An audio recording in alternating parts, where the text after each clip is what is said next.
Τι είναι αυτό? Ένα σπουργίτη.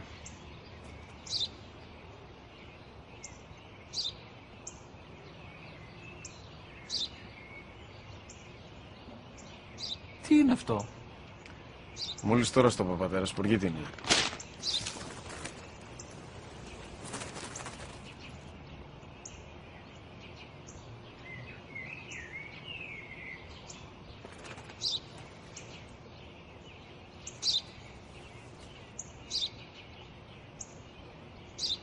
Τι είναι αυτό? Ένα σπουργίτη είναι, πατέρα. Ένα σπουργίτη.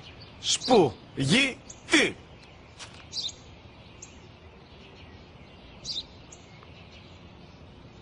Τι είναι αυτό? Γιατί το κάνεις αυτό το πράγμα, μπορείς να μου πεις? Τόσες φορές σου είπα, είναι ένα σπουργίτη! Δεν το καταλαβαίνεις!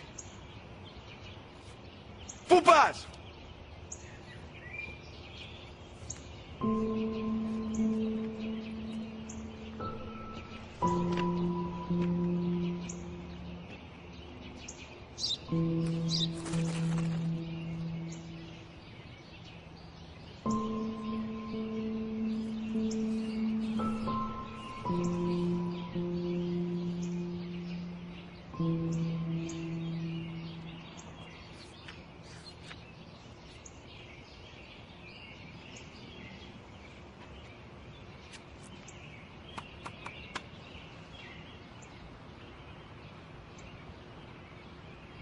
Δυνατά.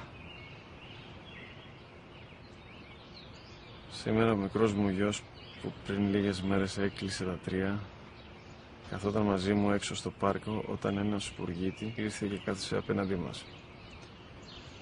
Ο γιος μου με ρώτησε 21 φορές τι ήταν αυτό και του απάντησα και τις 21 φορές ότι ήταν